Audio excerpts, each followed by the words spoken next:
Israel Adesanya. 28-0! The McGregor announcing about a guy who is...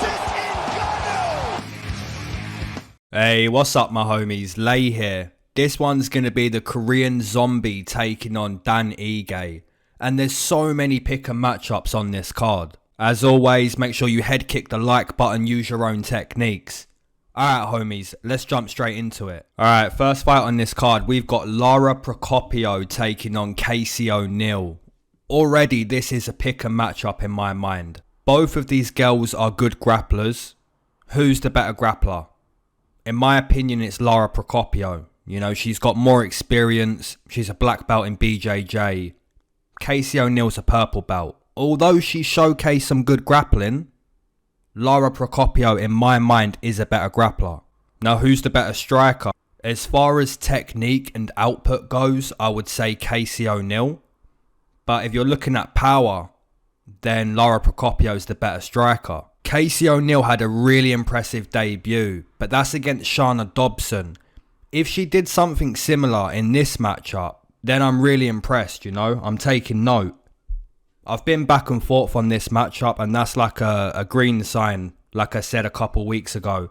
It's a green sign not to bet on it. But I'm going to side with Lara Procopio. I think she's a bit more experienced. Casey's a little bit green. But still, man, it's a pick'em. My numbers, I'm keeping them really close. I'd put Lara minus 130. Casey O'Neill plus 100. And the actual numbers, we've got Lara around minus 140, minus 150, Casey plus 120. Yeah, I think Casey should be the underdog, just not a lot. And that's exactly what we've got. Alright, moving on. Joaquim Silva taking on Ricky Glenn. He used to be called Rick Glenn, but he's changed his name to Ricky Glenn. Guys, it may be bro science that if you change your name, you start off with a win. Alright? I don't know if the bro science is real, but it might be. It was real for Tony Martin. Alright? Joaquim Silva, Rick Glenn. This is another pick'em, let's be honest. Right? Silva, he's been off. He's inactive.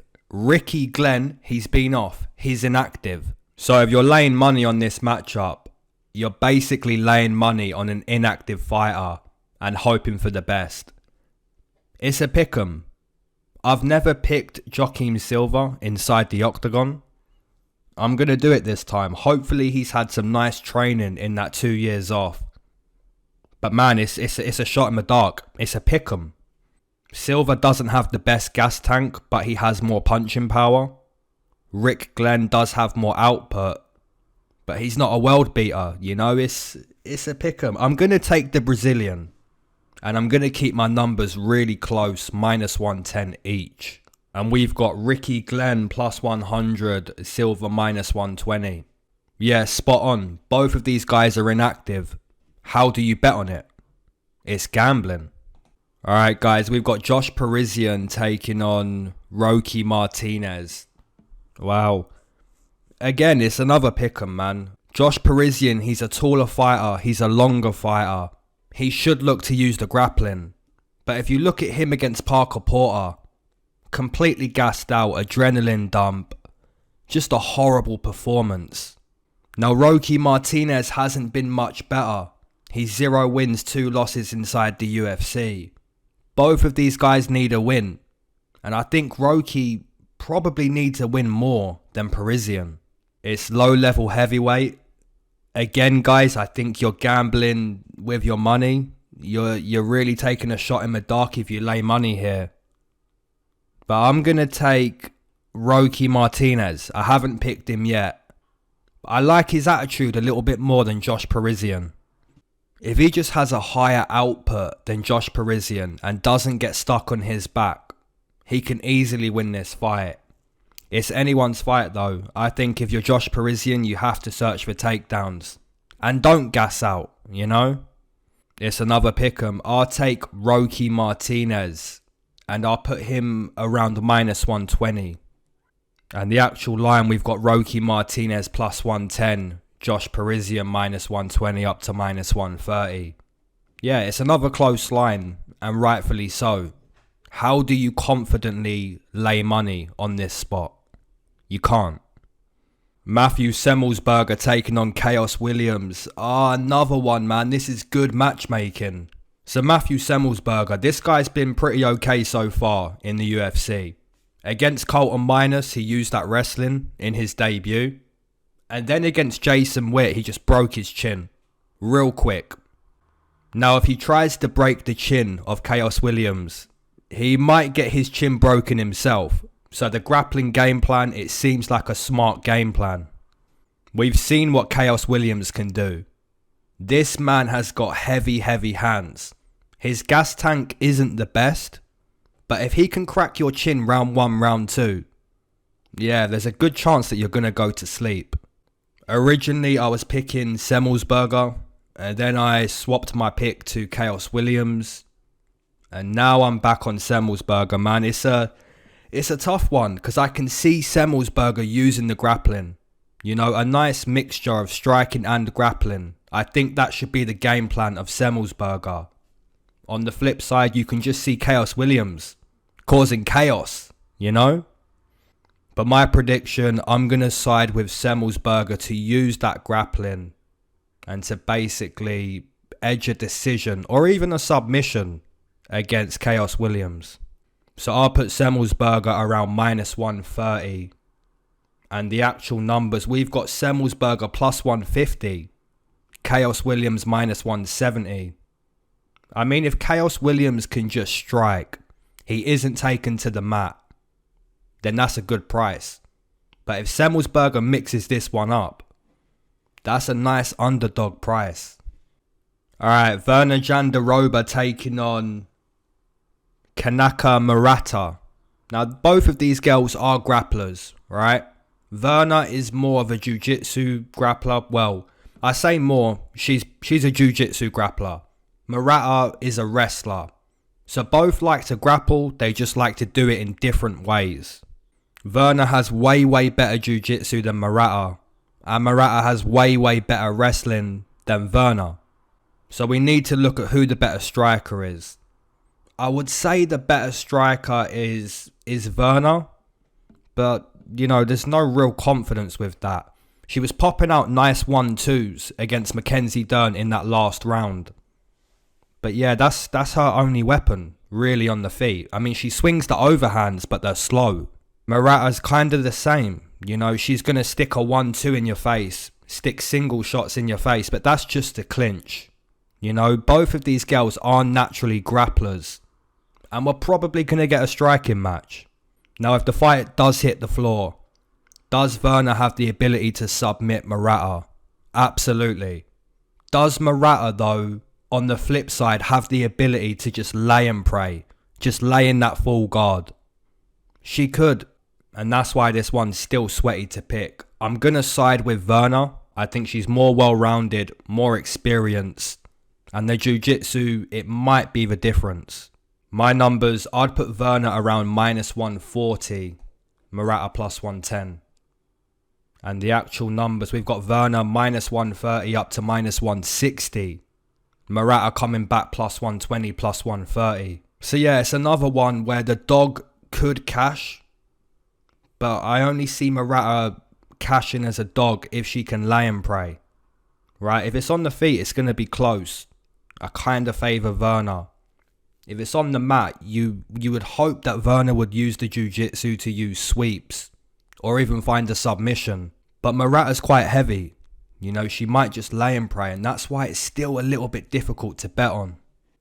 Alright, last fight before the smoke break, guys. We've got Nick Negumereanu taking on Alexy Camur. Oh my god. I'm not sure who done the matchmaking on this. But someone said to the matchmaker, I want you to put a card together of just pick'ems, bro. Just put the pick'ems together. Now, when you think of this matchup, you think, is it a pick'em? Nick Negumereanu isn't that good. You know, he got dominated in his debut and he's been inactive ever since. Can Nick really win this matchup? And the answer to that question, in my opinion, is yes. Because Alexy Camur is 6 wins, 1 loss as a pro. You know, he hasn't got a lot of experience himself. So both guys are pretty green. Let's look at the foundation of Nick. Nick likes to wrestle. You know, he's got some okay hands, but his main foundation is wrestling. Alexy Camur has showed both in his UFC career so far. He can strike, he can grapple. He was edged out by William Knight in his last fight, but that was a close one, you know, a real close one.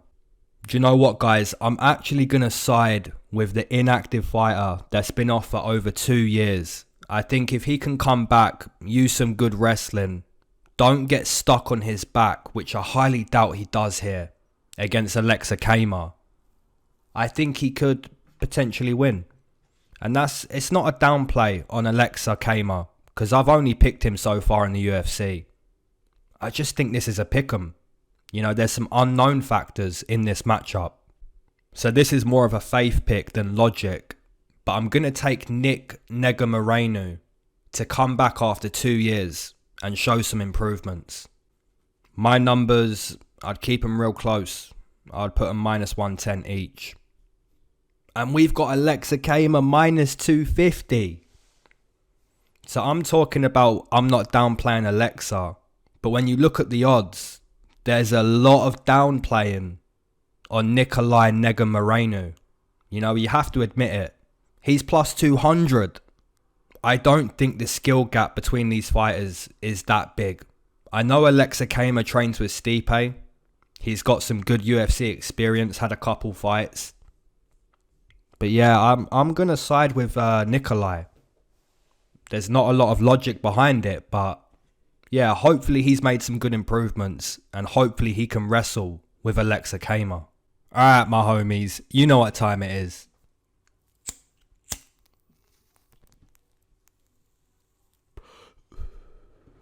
If you waited to smoke with me, amen. If you've been smoking this whole time, double amen. If you're not a smoker but you enjoy the smoke breaks, that's a triple amen. Let's go. I hope all of you guys are doing blessed, doing well. All I've got to say is Brandon Moreno. That's all I want to say. Absolutely crazy. What Brandon Moreno did, guys. Oh my goodness. And Paul Craig. I don't know how many of you guys watched my betting tips video for that card.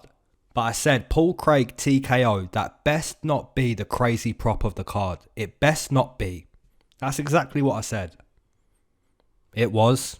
Of course it was. By the way, guys, this is my Instagram. UFC Lay. Follow this up. Alright, we're going to take a look at the Patreon. So week 2, I wanted to play Evloev and I wanted to play Jamal Hill. Now, Jamal Hill, obviously, you know, got his arm snapped. But what can you say? Paul Craig, he did it. Now, I did post a super Hail Mary parlay. And this was so close. You know, Ziam and Luigi to go the distance, it hit. Pani and Alexis to go the distance, it hit. Murphy and Jojo to go the distance, it hit. And then I put Darren Stewart, which, you know, some people warned me. You warned me in the comment section. Brad Riddell hit though. Craig and Hill not to go the distance, that also hit. Bilal Muhammad moneyline. And Leon Edwards points. I was liking the points. Which, you know, round 5. Oh my God, if this was alive. Say Darren Stewart did hit. And this was alive. And that round 5 comes. Oh my God. Oh my God, I would have lost it. But yeah, thank you very much, guys, to all of my Patreons, man. We're going to try it on this card, you know. We're going to do a super Hail Mary. And I'm going to try get the double. We're going to try get the double on this one. Try to get the double on everyone, but Jamal Hill, man. I was just seeing Jamal Hill as a lock. You know, a lock on the feet, but Paul Craig, what can you do? What can you do, man? But this card coming up, man, it's not the best card. If you like underdogs, yeah, I've got you sorted with underdogs. But if you like locks, it's difficult. It's really difficult. I can see one lock at the moment. Finding that second one, though, that's the problem. Yeah, shout out to the Sea Turtle. the UFC GA Sea Turtle.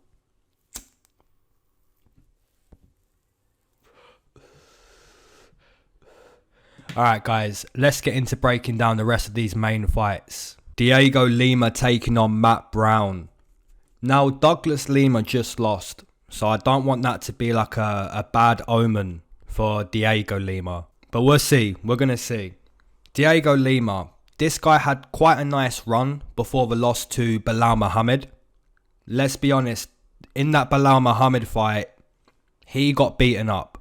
But that's Belal Muhammad, you know, the cardio, the output, the hunger. Yeah, I'll give him a pass on that one. This time he's taken on Matt Brown. Now, if you can't confidently beat Matt Brown, then there's some problems in your game. Because Matt Brown, with all due respect, is right at the end of his career. Right at the end. He's a legend, a veteran of the game, but he's taken so much damage that he shouldn't be dictating the dance. He shouldn't be doing what he wants to do in there. Diego Lima needs to take control of this matchup. Now, Diego Lima isn't exactly a guy that takes control of any fight, right? It always seems to look pretty close when Diego Lima's fighting. And that's why this one, in my opinion, is still a winnable fight for either guy. I think if you're Matt Brown and you want one more win in the UFC, yeah, they've given you Diego Lima. It's possible. But I can't pick Matt Brown. You know, I can't do it. I'm going to side with Diego Lima. Hopefully he can utilise the low kicks. His cardio's good. And he can dictate the dance in this matchup. My numbers, I'd put Diego Lima at least a -150. You know, hoping that he comes in, dictates a dance, and sends Matt Brown on his way. And the actual numbers, we've got Diego Lima -170. Matt Brown +140. Yeah, I agree with the numbers. I don't really want to lay money on Diego still, but that's going to be my pick. Alright guys, moving on to the next one. We've got Wellington Turman taking on Bruno Silva. Oh my god. So Wellington Turman got badly knocked out in his last fight. And it wasn't to like a nasty striker.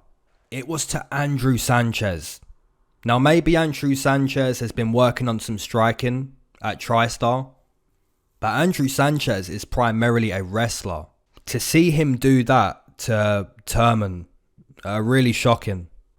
I think it's fair to say that Turman is probably best when he's grappling the opponent, taking the opponent to the mat, just using his wrestling, using his jiu-jitsu. Because if you're getting starched on the feet by Sanchez, I don't want to see you striking. Not with Bruno Silva. Now, Bruno Silva's been inactive, right? He likes to take steroids, so he's been off for a couple years. So if you're thinking, man, Bruno Silva, I like him to get in there and starch Wellington Turman. If you're thinking along those lines, maybe, but maybe not, because he's been inactive. And that's why this fight is so difficult to bet on. I haven't picked against Wellington Turman yet.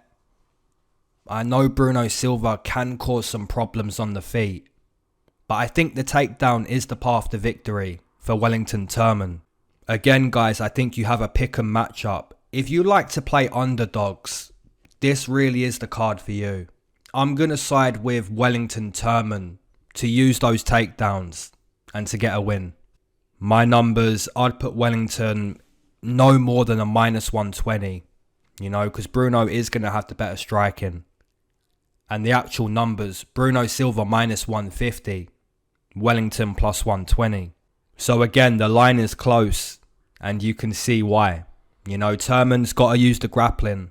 Silva might knock him out. He might knock him out. But the time off, no bueno. Julian Erosa taking on Sungwoo Choi. This is a nice striking matchup, right? Julian Erosa likes to strike. Woo Choi likes to strike. This is a good one. I can't really see Erosa choosing to grapple, and I can't really see Choi choosing to grapple. Now, if you look at Choi's UFC career so far, everyone has tried to grapple him, pretty much, right? You look at Evloev, Gavin Tucker, even Zalal, you know, he would have been smart to grapple because he got out kickboxed. But it's clear to see that Choi, he likes to strike. And he's a good striker too. Julian Erosa, man, this guy's been on a nice run. You know, flying knee. The amazing comeback against Sean Woodson. Yeah, Julian Erosa's, he's flipped the switch, you know. I would again say that it's a pick and matchup. But I think the better striker, in my opinion, guys, is Sungwoo Choi. Now, the output of Erosa might be the difference. But if Choi can hit him with a couple good ones, yeah, I think he's going to win this fight. You know, you might be looking at the strikes in this fight thinking Erosa's outworking Choi. But then a big punch lands and you think, well, even though he landed 10 more strikes, 12 more strikes, Choi won the round purely based off that punch, right? I think that's going to be the difference, is the significance of the punch. And I believe that sides with Choi. So my prediction is going to be Sungwoo Choi. But again, it's really good matchmaking, guys. My numbers, I'd put Choi at least minus 150. Erosa plus 120. And the actual numbers, we've got Choi minus 130. Erosa plus 110, plus 100. Yeah, a lot of money on both sides. It's clear to see why. Erosa's, he's flipped the switch. Choi is a pretty good striker. This is a good striking matchup. Marlon Vera taking on Davy Grant. And this is a rematch, guys. You know, Davy Grant and Marlon Vera, these guys have already fought, for those of you that didn't know. In the first fight, Marlon Vera, he was fresh. You know, he was fresh in his UFC career. Since then, he's had a bunch of matchups, right? He's had a bunch of fights. He's become a completely different fighter from their first fight. Now, does that mean that Davy Grant isn't going to win because Marlon Vera has evolved so much? No, I don't think it means that, because Davy Grant, he's been knocking guys out, right? He's knocking out Martin Day. He's knocking out Martinez. I would say Davy Grant was in his prime back then, but you look at him now, who am I to say his prime was back then? You know, he's knocking guys dead. So we have to ask ourselves, man, is Davy Grant going to do that again? Is he going to knock Marlon Vera dead? Now, Davy Grant would say yes, but I'm going to say no. Nobody has finished Marlon Vera yet. And I don't think anyone had finished Martinez or Day. I'd have to go back and check that, but still, it doesn't matter. Marlon Vera is a different type of dog. You're not going to put this guy away. And if you do put him away, you just done something really insane. I think Marlon Vera has become a much better fighter. The calf kicks are going to be damaging from Marlon in this matchup. The jiu-jitsu's got better. Just an all-round game improvement from Marlon Vera. And that's why I like him to win the rematch this time. Now, like I said, guys, if Davy Grant continues and he knocks out Marlon Vera or even wins this rematch, I'm going to be so impressed. But my prediction, I think Marlon Vera most likely inside the distance. My numbers, I'd put Marlon at least a minus 200 for the rematch. And the actual numbers, we've got Marlon Vera minus 220 up to minus 250. So even though Davy Grant is knocking people dead, we've still got him at plus 200. Now, I know some people are going to take the shot. Right, I know some of you guys are going to take that shot, but it's not going to be me. Alexy taking on Sergey Spivak. Now, this is the co-main event, guys, and I'm not sure why, because you could have Marlon Vera and Davy Grant at the co-main. But hey, we're going to have this one as the co-main. Maybe it's because Alexy has 59 pro wins. Maybe that's why it's the co-main. We know what we get with Alexy right? This guy is a wizard, yeah? On the mat, he's a wizard. He's got so many submission wins in his pro career that if you go to the mat, it doesn't matter who you are.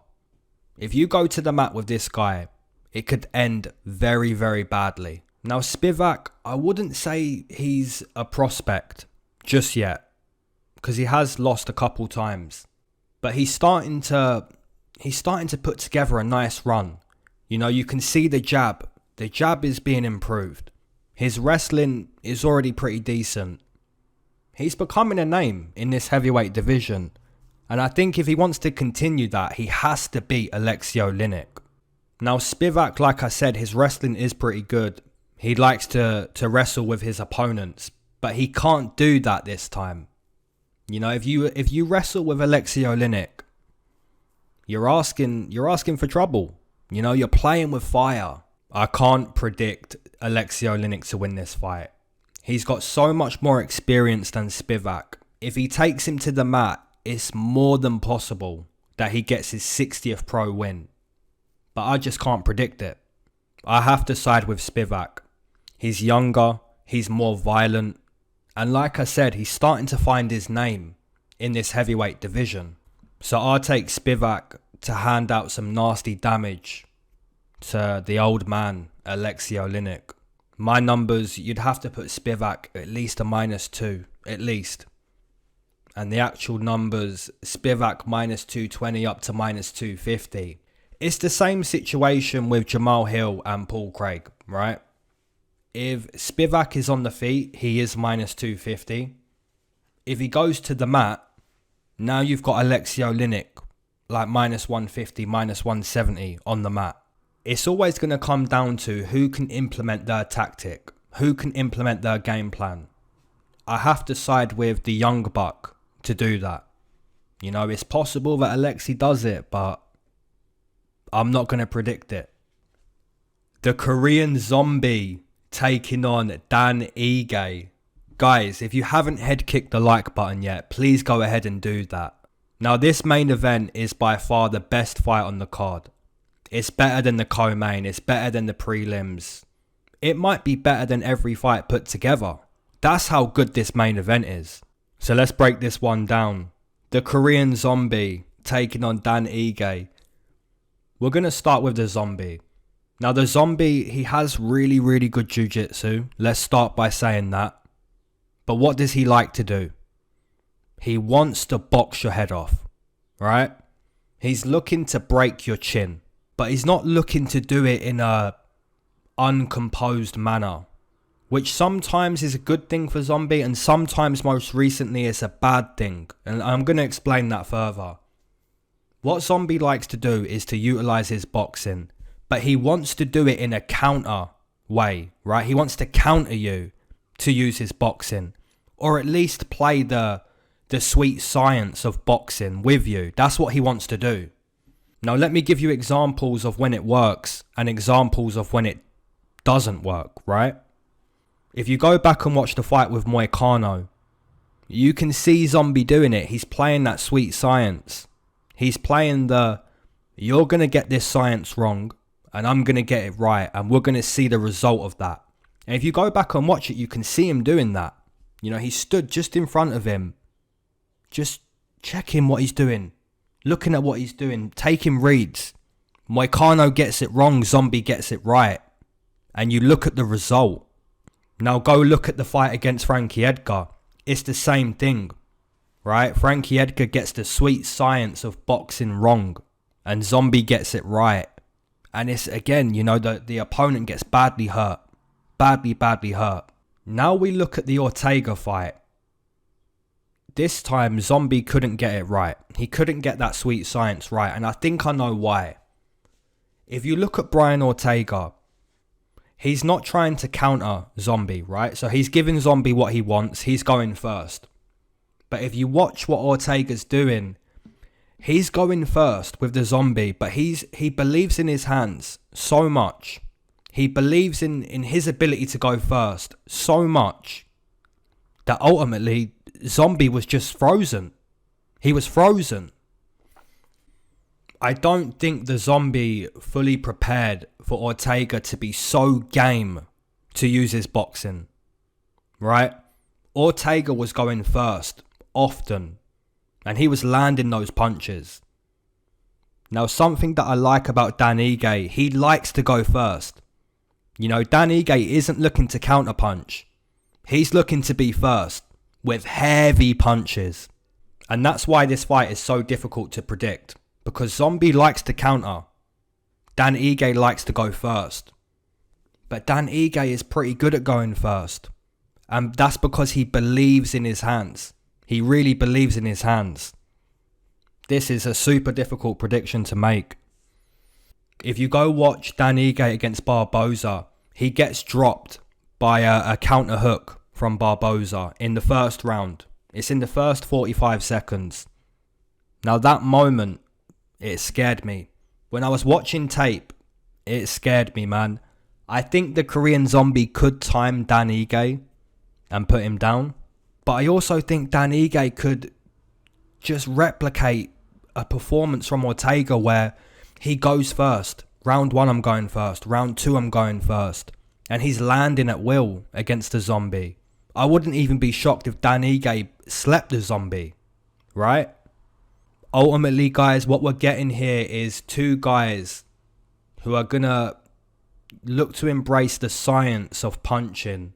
And whoever gets it right is going to be the winner. Dan Ige is good at going first. Zombie's good at counter punching. Oh my god. Guys, Dan Ige has made me a lot of money over his UFC career. I've only picked against him 2 times, right? Gavin Tucker, and that was a horrible pick. And I picked Calvin Cater. Other than that, I've picked Dan Ige every single fight. I'm going to pick against him. I don't feel great about the prediction because like I said with the breakdown, Dan Ige is really good at going first. But I've just got a feeling that the boxing of the Korean Zombie is just a little bit more high level. It's a bit quicker. He understands the science a little bit more. And that's what I'm going to take here. Dan Ige could do it though, man. He could shock us again. But I'm going to take the Korean Zombie. And it's hard to put away Ige, you know, but I'm going to take him to do it. My numbers, I'd keep them dead close, man. -110 each. And the actual numbers, yeah, both of these guys -110. It's perfect. If you're betting on Dan Ige, you don't get plus. You don't get plus on Dan Ige. If you're betting on Zombie, you don't get plus on the Zombie. Yeah, the odds are perfect, guys. They're spot on. Alright, homies, be sure to drop your underdogs. I know you guys are going to have some underdogs on this one. Drop those in the comment section. And I look forward to engaging with you guys. I'll catch you on Friday. Alright, peace.